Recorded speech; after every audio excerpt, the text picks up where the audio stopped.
Homme de douleur, habitué à la souffrance, il était pareil à celui face auquel on détourne la tête.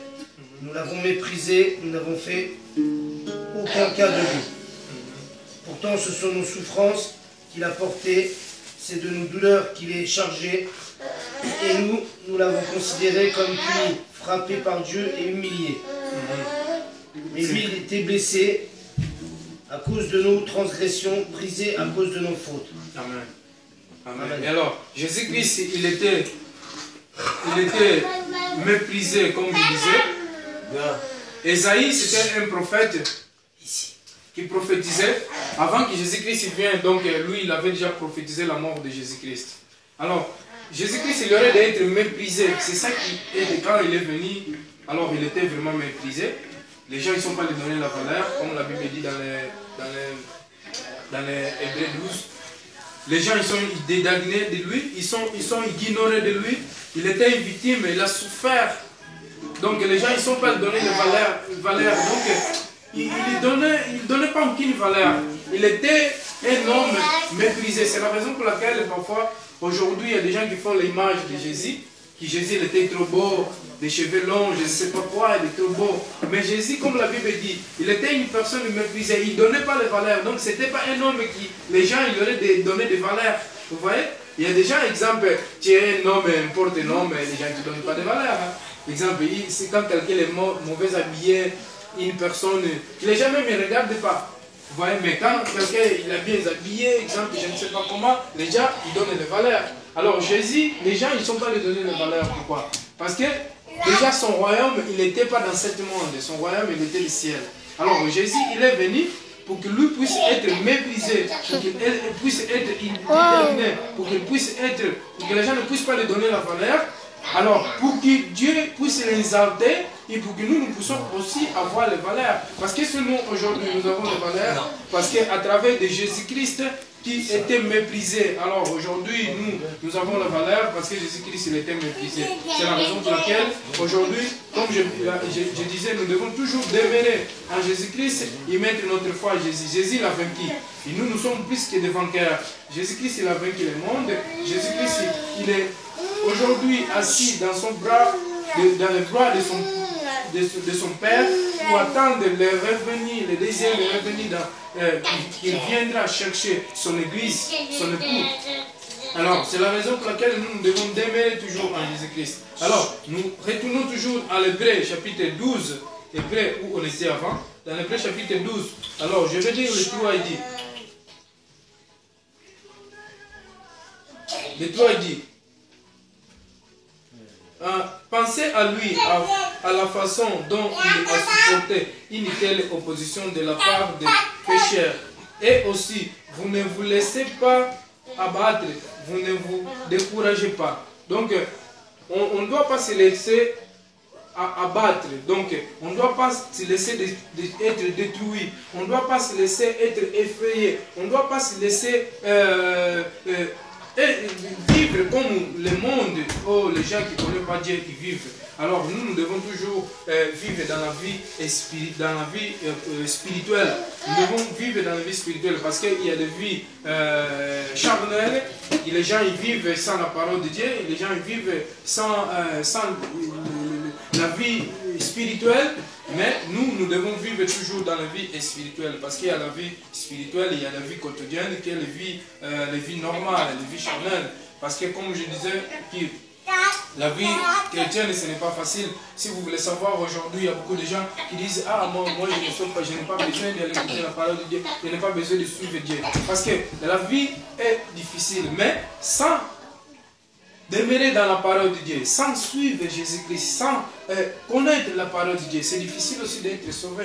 Parce que pour recevoir la vie éternelle, nous devons demeurer à la parole de Dieu, comme Jésus. Jésus, regarde, Jésus était lui-même que Dieu, qui est la parole de Dieu, comme la Bible dit dans les Jean 1:1, que la parole s'était fait chair, il est venu parmi nous, il était méprisé, il a souffert, les gens ne sont pas lui donner la valeur, il a souffert beaucoup sur la croix, mais il leur dit quand même, oh non Dieu, je ne supporte plus. Donc si Jésus-Christ il n'avait pas supporté, il n'avait pas continué à supporter ce qu'il a souffert, alors nous, on n'aurait pas d'avoir le salut, on n'aurait pas d'être sauvés.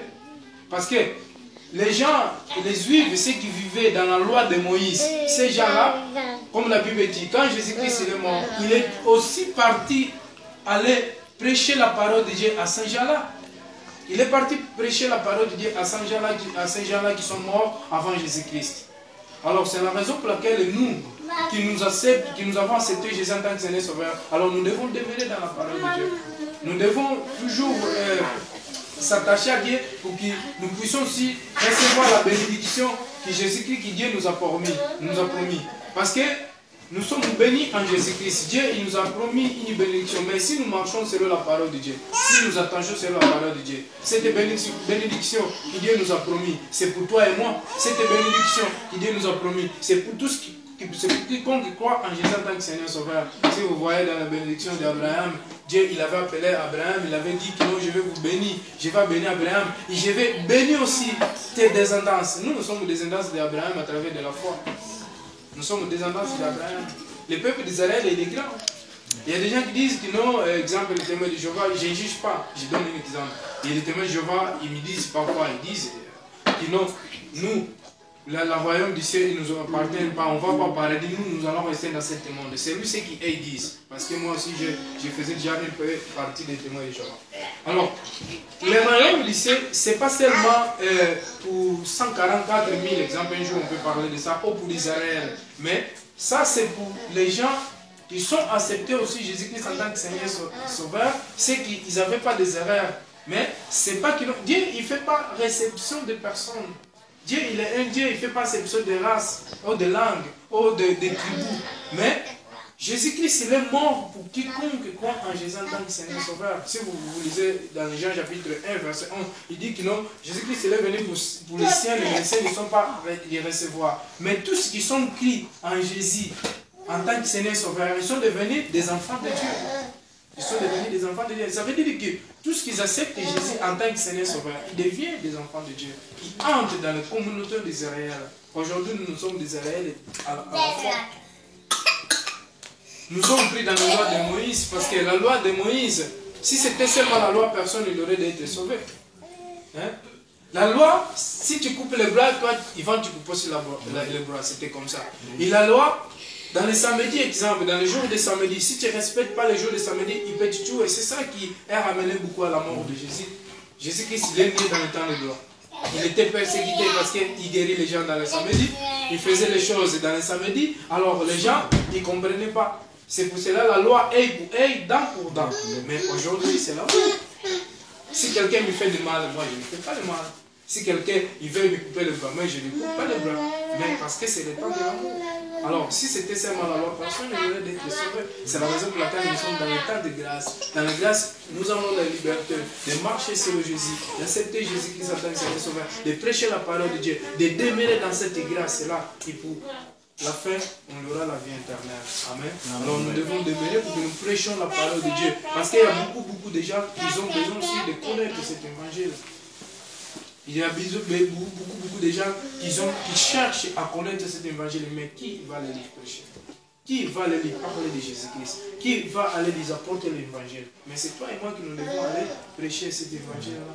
Pour que les gens puissent être sauvés aussi. Il y a beaucoup de gens, même ici en Ancien exemple, il y a beaucoup d'églises, mais il y a beaucoup d'églises aussi qui prêchent mal la parole de Dieu. Il y a beaucoup d'églises qui prêchent bien la parole de Dieu. Il y a beaucoup de gens aussi qui sont à la maison, qui attendent quelqu'un qui vienne prêcher la parole de Dieu. Vous voyez? Donc la parole de Dieu, c'est quelque chose comme du pain.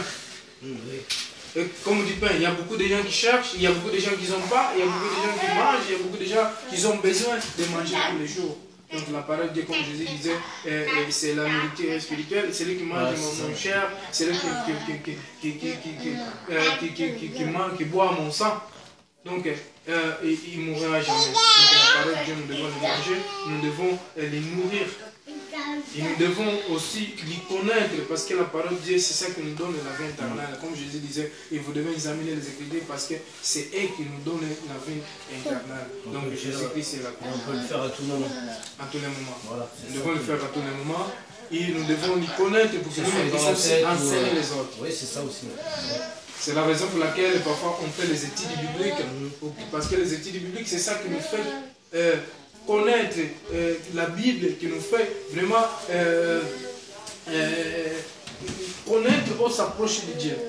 Donc, c'est pas seulement un jour ou 2 jours, mais tout le monde, même à la maison, nous devons dire souvent. Nous devons dire souvent, même 10 minutes, 15 minutes, on médite, on lit la Bible, parce que ça fait du bien, c'est très important. La Bible, c'est aujourd'hui, c'est pas comme les gens qui disent comment je dirais, pourquoi la Bible était traduite. Parce que la Bible s'était traduite parce que Dieu, il a voulu que la Bible soit traduite. Dieu, il a voulu que tout le monde y comprenne dans leur langue, dans leur façon. Exemple, moi, j'ai des Bibles toujours.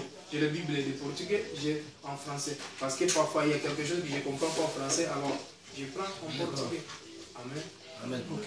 Alors que Dieu vous bénisse et nous allons se mettre debout et que nous puissions fermer notre cœur.